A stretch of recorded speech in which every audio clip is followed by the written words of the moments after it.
मुस्तफ़ा सल्लल्लाहु अलैहि वसल्लम खलीफ़ा अव्वल हज़रत जनाब सैयदना अबू बकर सिद्दीक़ रदी अल्लाह ताला अन्हो का यौम विसाल है। इसी माह मुबारक की 22 तारीख़ को आपने विसाल फरमाया। उसी की मुनासबत से एक सिलसिला गुफ्तगू हज़रत अबू बकर सिद्दीक़ रदी अल्लाह ताला अन्हो के अखलाक व तालीमात इस उन्वान से शुरू किया जा रहा है। अल्लाह तबारक व तआला हमारा ये नजराना बारगाह सिद्दीक़ अकबर में मकबूल फ़रमाए और अल्लाह इसे कबूल करके हमारे लिए ज़रिया निजात और तोशाए आखरत बनाए। हज़रत अबू बकर सिद्दीक़ के बारे में उम्मत जानती है कि आप साबिकून अल अव्वलून में से हैं। जिन लोगों को कुरान मजीद ने कहा वस्साबिकून अस्साबिकून, वो जो सबकत ले जाने वाले थे वो सबकत ले ही गए, ये सबकत ले जाने वालों में से हैं। हज़रत अबू बकर सिद्दीक़ रदी अल्लाह ताला अन्हो के अखलाक में, तालीमात में जो चीज़ सबसे ज़्यादा नुमायाँ है, जो सबसे ज़्यादा आला है, जो सबसे ज़्यादा अरफा है, वो ये है कि उनके जलवों में, उनके अखलाक में नबी पाक अलैहिस्सलातु वस्सलाम की सीरत का मुकम्मल अक्स दिखाई देता है। उन्होंने अपने आप को नबी पाक सल्लल्लाहु ताला अलैहि वसल्लम की मुक़द्दस सीरत के मुताबिक ढाल लिया था। उठना, बैठना, चलना, बोलना, वो समझ गए थे कि अल्लाह के नबी सल्लल्लाहु अलैहि वसल्लम की रज़ा क्या है। कोशिश करते थे कि ज़्यादा बहस ना हो, बल्कि जो हुजूर फरमा दें आपस में उस पर ज़्यादा तकरार ना की जाए, बल्कि सुना जाए और फ़ौरन उस पर अमल किया जाए। सहाबा ऐसा करते भी नहीं थे, लेकिन हमारे ज़माने में कुछ बातों पर बहस होती है, तकरार होती है। जनाब अबू बकर सिद्दीक़ रदी अल्लाह ताला अन्हो का मतमा नज़र था कि जो महबूब फरमा दें, जिस वक़्त फरमा दें, जिस हाल में फरमा दें, उस पर अमल करना। नबी पाक सल्लल्लाहु ताला अलैहि वसल्लम ने हज़रत अबू बकर सिद्दीक़ रदी अल्लाह ताला अन्हो की इस बात को एज़ाज़ के तौर पर बयान फरमाया, उनकी फ़जीलत के तौर पर बयान फरमाया। सरकार फरमाने लगे, मैंने जिसके सामने भी दीन पेश किया है उसने दलील मांगी है। फरमाया ये मेरा अबू बकर है, मैंने इसके सामने दीन पेश किया, इसने दलील नहीं मांगी। फ़ौरन कलमा पढ़ा और मुसलमान हो गए, फ़ौरन मुसलमान हो गए। तो हज़रत अबू बकर सिद्दीक़ रदी अल्लाह ताला उन्होंने अपने आप को अल्लाह के प्यारे महबूब सल्लल्लाहु अलैहि वसल्लम की रज़ा के अंदर ढाल लिया था। वो समझ गए थे कि महबूब करीम की रज़ा किस बात में है, हुजूर क्या चाहते हैं, क्या फ़रमाते हैं, क्या पसंद करते हैं, किस अंदाज़ में हुजूर खुश रहते हैं, कहाँ नबी पाक सल्लल्लाहु अलैहि वसल्लम को कोई बात नागवार गुज़रती है, कहाँ मिजाज मुबारक पर कोई चीज़ ऐसी है जो परेशान करती है। मुकम्मल अक्स थे वो हुजूर की सीरत का, नबी पाक की रज़ा का। जब अल्लाह के प्यारे हबीब सल्लल्लाहु ताला अलैहि वसल्लम तशरीफ़ ले गए और नबी पाक सल्लल्लाहु ताला अलैहि व अला आलिहि व सहबिहि व बारक वसल्लम गारे हिरा में वक्त गुजारा और पहली वही हुजूर पे नाजिल हुई, तो कुरान मजीद की एक तासीर थी, उसकी एक शिद्दत थी कि अल्लाह के महबूब अलैहिस्सलाम के वजूद अतहर पर उसका असर महसूस हुआ।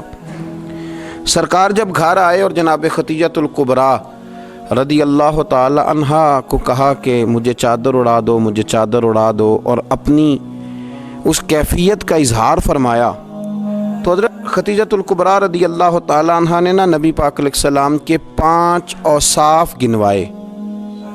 या रसूल अल्लाह सल्लल्लाहु अलैहि वसल्लम, आपके अखलाक में ये 5 चीज़ें पाई जाती हैं, अल्लाह कभी भी आपको रुसवा नहीं करेगा, अल्लाह तबारक व तआला आपको शान अता करेगा।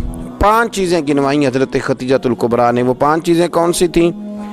फरमाया मुझे अल्लाह की कसम, अल्लाह आपको हरगिज़ भी शर्मिंदा नहीं करेगा। पहली बात यह है कि आप सिला रहमी करते हैं, रिश्तेदारों से अच्छा सलूक करते हैं। दूसरा फरमाया आप कमज़ोरों का बोझ उठाते हैं, और तीसरा फरमाया आप नादारों की मदद करते हैं, और चौथा फरमाया आप बड़े मेहमान नवाज हैं, और 5वां फरमाया जब कोई मुसीबत में होता है तो महबूब आप उनके काम आते हैं।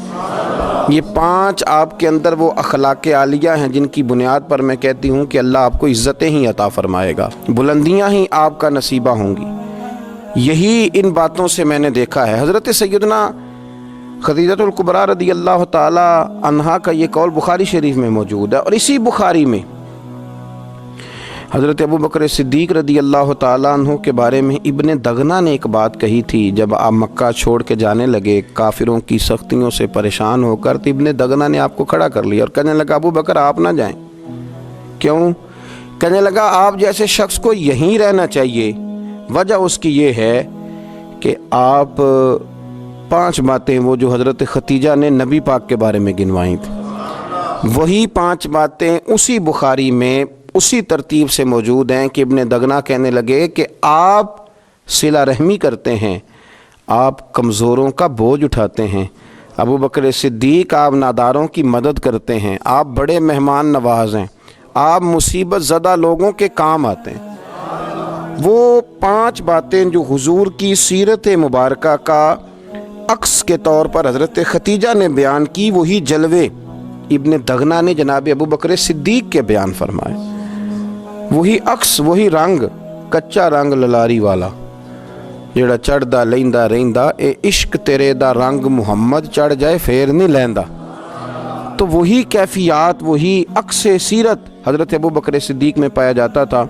सुलह हुदैबिया के मौके पर जब काफिरों ने सख्त और सब्र आजमा शर्तें रखी, हज़रत उमर परेशान हो गए।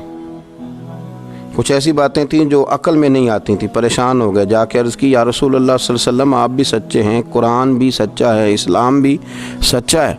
इस्तफामिया अंदाज में पूछा तो या रसूल अल्लाह सल्लल्लाहु ताला अलैहि वसल्लम ये दुश्मन बातल पे हैं, तो फिर हम दब के सुलह क्यों कर रहे हैं? तो नबी पाक सल्लल्लाहु अलैहि वसल्लम ने फरमाया मैं अल्लाह का रसूल हूँ, मैं उसकी नाफरमानी नहीं करता, वो मेरी मदद करेगा।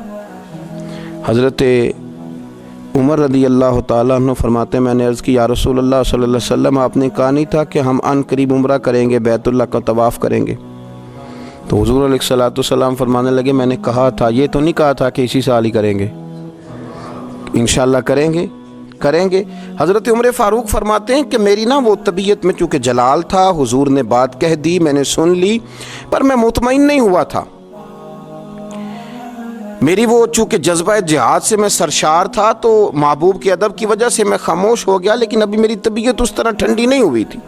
जिस तरह हज़रत सैयदना इब्राहीम अलैहिस्सलाम ने कहा ना या अल्लाह मुझे दिखा तो परिंदों मुर्दों को कैसे ज़िंदा करेगा, तो कहा यकीन नहीं, का मालिक यकीन तो है पर इत्मीनान कल्बी के लिए।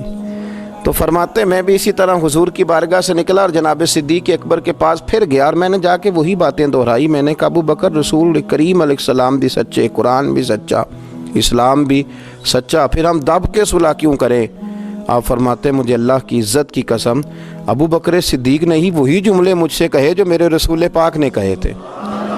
फरमाने लगे उमर वो अल्लाह के रसूल हैं, वो अल्लाह की नाफरमानी नहीं करते, अल्लाह उनकी मदद करेगा। तो मैंने फ़ौरन अर्ज़ किया कि नबी करीम सल्लल्लाहु अलैहि वसल्लम ने फरमाया नहीं था, हुजूर ने फरमाया नहीं था कि हम तवाफ़ करेंगे, बैतुल्लाह का उम्रा करेंगे? तो जनाब अबू बकर सिद्दीक़ फरमाने लगे उमर हुजूर ने कहा था करेंगे, ये तो नहीं फरमाया था कि इसी साल ही करेंगे। तो आप फरमाते हैं जब मेरी तबीयत मुतमिन हुई, थोड़ी देर के बाद मैं अपने आप को मैंने ठंडा पाया, तो मेरे दिल में ख्याल आया कि उमर तो अबू बकर के ईमान तक तो नहीं पहुँच सकता, तू वहाँ तक तो नहीं जा सकता जो उनका मिजाज है, जो उनकी तबीयत है और जहाँ तक वो महबूब की ग़ुलामी करते हैं। दोस्तों अक्स बना लिया अपने आप को, अक्स अपने आप को उस रज़ा में ढाल लिया जो नबी पाक की रज़ा थी, अपने आप को वहाँ ला के खड़ा कर दिया जहाँ खड़ा होना मदीने वाले रसूल पसंद फरमाया करते थे, अपने आप को उन चीज़ों का आदी बनाया जो चीज़ें मेरे नबी की चाहत थी। हज़रत अबू बकर सिद्दीक़ रदी अल्लाह ताला अन्हु का ये मिजाज बना, और बातन में भी और ज़ाहिर में भी। जब आप हुज़ूर अलैहिस्सलाम को मदीना तय्यबा लेकर के आए ना, तो शारहीन कहते हैं कि तरीक़ा ये था हज़रत अबू बकर सिद्दीक़ का कि वो चलते भी उसी तरह थे जो नबी पाक का तरीक़ा था, और जब वो बोलते थे तो लगता था कि ये ना पूरा पूरा हुज़ूर सैयद आलम अलैहिस्सलाम के जुमलों को कॉपी करते हैं। और उनका लिबास पहनने का तरीक़ा भी वही था, और उनका इमामा बांधने का तरीक़ा भी वही था। तो फरमाते हैं दोनों मिल के बैठ गए, इसी को कहते हैं फ़ना फिर रसूल हो जाना, अपने आप को महबूब की ज़ात में फ़ना कर देना। फरमाते हैं कि حضرت ابو بکر صدیق حضور کے ساتھ آ کے بیٹھ گئے تو جن لوگوں نے پہلے محبوب کی زیارت نہیں نہ کی تھی، وہ جب ملنے کے لیے آتے نا تو کچھ تو حضور کی دست بوسی کرتے اور بیٹھ جاتے، حضرت ابو بکر صدیق سے ہاتھ نہ ملاتے، اور کچھ چونکہ جانتے نہیں تھے تو وہ آ کے حضرت ابو بکر صدیق کی دست بوسی کرتے اور وہ بیٹھ جاتے، محبوب کریم تک معاذ اللہ پہنچ ہی نہ پاتے، چونکہ جلوے اس طرح پڑتے تھے، اس طرح عکس نظر آتا تھا کہ کچھ لوگوں کو غلط فہمی ہونے لگی۔ وہ حضرت ابو بکر صدیق کوئی معاذ اللہ اللہ کا رسول سمجھ کے دست بوسی کرتے اور بیٹھ جاتے۔ جناب صدیق اکبر چونکہ عکس تھے، چونکہ نمونہ تھے، چونکہ جلوے دکھائی دیتے تھے، تو لوگوں کو پریشانی ہوئی۔ حضرت ابو بکر صدیق رضی اللہ تعالیٰ عنہ نے چاہا کہ میں کچھ ایسا کروں جس سے پتہ چلے کہ میں غلام ہوں اور یہ میرے آقا تشریف فرمائے۔ آپ فوراً اٹھے، اپنی چادر اپنے کندھوں سے اتاری اور نبی پاک پہ یوں کر کے انہوں نے سایہ کر دیا۔ دھوپ زیادہ تھی، حضور پہ سایہ کر دیا تاکہ پتہ چلے کہ سایہ کرنے والا کوئی غلام ہے، اور جن پر سایہ کیا جا رہا ہے وہ آقا ہیں، سایہ کرنے والا غلام ہے۔ یہ رنگ اختیار کیا چونکہ وہ جلوہ تھا نا، وہ حسن تھا، وہ کیفیات تھی، وہ اس کا پورا مزہ تھا۔ یہاں بزرگوں نے ایک اور لطیف بات لکھی ہے، وہ کہتے ہیں میرے محبوب نا بدلے بڑے بڑے بڑھا کے دیتے ہیں، وفاؤں کا اجر بڑا شاندار دیتے ہیں۔ حضرت صدیق اکبر نے تھوڑی دیر کے لیے اللہ کے رسول پر چادر کا سایہ کیا تھا، محبوب کریم نے قیامت تک کے لیے ان کی قبر پہ اپنے گنبد کا سایہ کر دیا، قیامت تک سایہ کر دیا ہے ان کے گنبد پر، جو وہاں جائے گا وہ جناب محبوب کریم پہ سلام عرض کرے گا تو پھر بارگاہ صدیقی میں بھی سلام عرض کرے گا۔ میرے عزیزو، عکس بنا لینا اپنے آپ کو اور رسول اللہ صلی اللہ تعالیٰ علیہ وسلم کی غلامی کا پورا لبادہ اوڑھ لینا، ان کو سمجھ آ گئی تھی کہ حضور کی رضا کس چیز میں، وہ جان لیتے تھے، وہ سمجھ جاتے تھے، وہ ان چیزوں کو پرکھ لیتے تھے، جو لوگ دیر سے سمجھتے تھے وہ جلدی سمجھ جاتے تھے۔ حضور کے وصال مبارک کا وقت آیا تو نبی کریم صلی اللہ تعالیٰ علیہ وسلم نے نا صحابہ سے بات کی، نام نہیں لیا، ذرا سمجھنا۔ حضور فرمانے لگے اللہ نے اپنے ایک بندے کو اختیار دیا ہے، چاہے تو وہ دنیا میں رہے اور چاہے تو اپنے رب کریم کی بارگاہ میں حاضر ہو جائے۔ اللہ نے اپنے ایک بندے کو اختیار، اس بندے کا نام نہیں لیا، بس محبوب کی زبان سے جملے نکلے تو پیچھے بیٹھے تھے جناب صدیق اکبر رونے لگے، آنسو ٹپکنے لگے، داڑھی بھیگنے لگی۔ لوگوں نے پوچھا آپ کیوں رو رہے ہیں؟ حضور علیہ السلام نے تو فرمایا اللہ نے ایک بندے کو اختیار دیا، فرمایا تم نہیں سمجھے، میں تو سمجھ گیا ہوں نا، اللہ کے رسول اپنی بات کر رہے ہیں۔ اتنے شناسا تھے کہ حضور سید عالم علیہ السلام کی رضا کو فوراً پا لیتے تھے۔ دعا ہے عرش کا مالک ہمیں بھی ان کے عشق کی خیرات عطا